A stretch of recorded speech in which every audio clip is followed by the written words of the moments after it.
তোমার জন্য তোমার বাবা কাঁদতে হবে। সমন্বয়ক যারা, ওরা পুলিশ থেকে পাওয়ার বেশি। চাঁদাবাজির খেলায় মগ্ন এনসিপির নেতাকর্মীরা। আবারও কলঙ্কিত হলো বৈষম্য বিরোধী ছাত্র আন্দোলনের নাম। বেশ কিছুদিন আগে আওয়ামী লীগের পক্ষে কথা বলেছিল বিএনপি নেতা ফজলুর রহমান। পরবর্তীতে তার বাসার সামনে অপমানমূলক স্লোগান দিয়ে আলোচনায় আসে এনসিপি নেত্রী ফারজানা তমা। তবে গতকাল উত্তরা থেকে তাকে গ্রেপ্তার করেছে পুলিশ। জানা যায় তার বিরুদ্ধে 10 লাখ টাকার চাঁদাবাজির অভিযোগে উত্তরা পশ্চিম থানায় মামলা দায়ের করা হয়। গত বছর 5ই আগস্ট শেখ হাসিনাকে দেশত্যাগ করিয়েছিল এই ছাত্ররা। আজ তারাই বাটোয়ারা ও চাঁদাবাজিতে মগ্ন।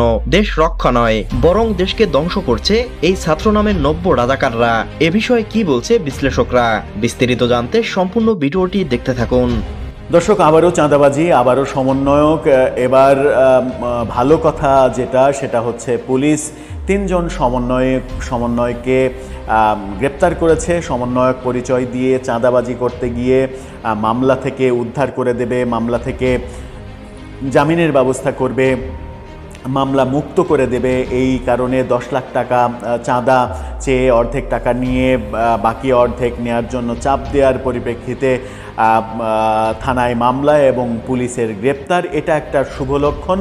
কিন্তু থলের বিড়ালটা যেখানে, সেটা হচ্ছে যে এই সমন্বয়ক কারা, সেখানেই বিভিন্ন রকমের আলোচনা বিভিন্ন দিকে শোনা যাচ্ছে। উত্তরায় এই ঘটনাটা ঘটেছে, তারপরে তাদেরকে গ্রেপ্তার করে আদালতে দেওয়া হয়েছে এবং আদালত তাদেরকে কারাগারে প্রেরণ করেছে। তার মানে হচ্ছে সমন্বয়ক পরিচয়ে চাঁদাবাজি এখনও রমরমাভাবে সারা দেশে চলছে। কি হলো উত্তরাতে? পরবর্তীতে তাদেরকে আদালতের মাধ্যমে কারাগারে সোপর্দ করা হলো। এর মধ্যে কারা ছিল, সমন্বয়ক কারা, কোন দলের, একটু বোঝার চেষ্টা বলছিলাম। চাঁদাবাজির ঘটনা, উত্তরায় চাঁদাবাজি করতে গিয়ে 3 সমন্বয়ক গ্রেপ্তার এবং পরবর্তীতে তাদেরকে আদালতের মাধ্যমে কারাগারে প্রেরণ করা হয়েছে।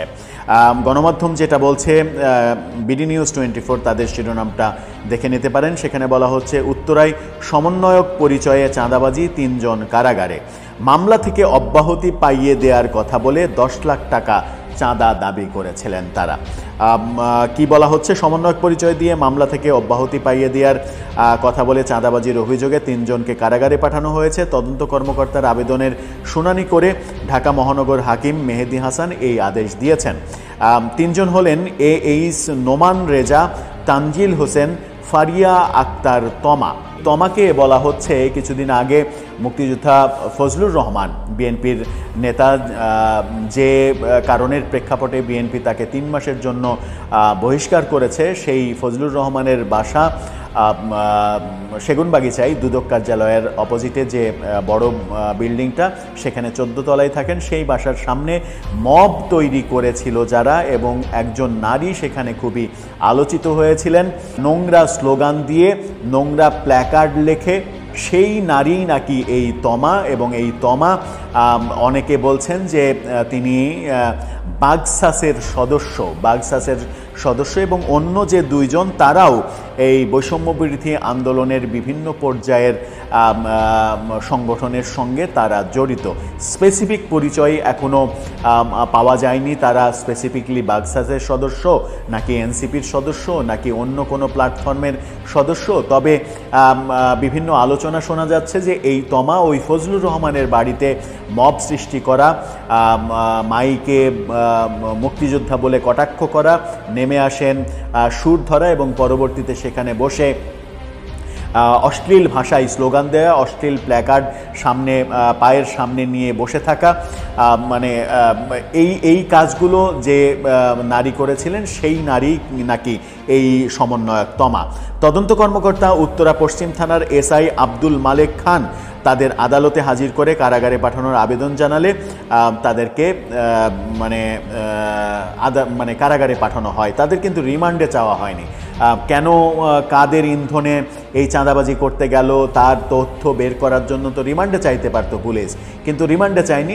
পুলিশ আবেদন করেছে তাদেরকে কারাগারে পাঠানো হোক, কারাগারে পাঠিয়ে দেওয়া হয়েছে। মামলার অভিযোগে বলা হয়, বৃহস্পতিবার মধ্যরাতে উত্তরা 13 নম্বর সেক্টরের 6 নম্বর রোডের একটি বাসায় প্রবেশ করে 3 জন সমন্বয়ক। নিজেদেরকে সমন্বয়ক পরিচয় দেন। সেখানে দেলোয়ার হোসেন নামে একজনকে মামলা থেকে অব্যাহতি পাইয়ে দেওয়ার কথা বলে 10 লাখ টাকা চাঁদা দাবি করে। তাদের 5.5 লাখ টাকা ব্যবস্থা করে দিলেও শুক্রবার বিকাল 4টার মধ্যে বাকি টাকা দিতে বলে আসামিরা।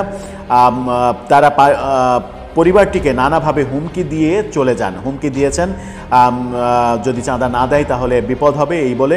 এই ঘটনার পরে উত্তরা পশ্চিম থানায় মামলা করে ওই পরিবার।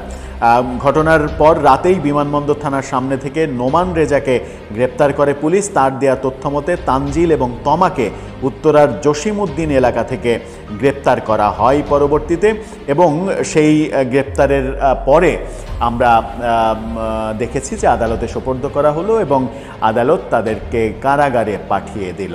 এখন যে তমার কথা বলছিলাম, ফজলুর রহমানের বাড়ির সামনে ত্রাস সৃষ্টি করা, মব সৃষ্টি করা এবং অশ্লীল বাজে অশ্রাব্য স্লোগান দেওয়া সেই নারী যদি হয়ে থাকেন, আমার মনে হয় যে মানে পুলিশের উচিত ছিল রিমান্ড চেয়ে প্রকৃত তথ্য বের করা যে এই ধরনের মব সৃষ্টি বিভিন্ন জায়গায় যে করে বেড়াচ্ছে, চাঁদাবাজি করে বেড়াচ্ছে, এর পেছনে কারা আছে, কারা মদদ দিচ্ছে, কারা শেল্টার দিচ্ছে, সেগুলো বের করা উচিত ছিল।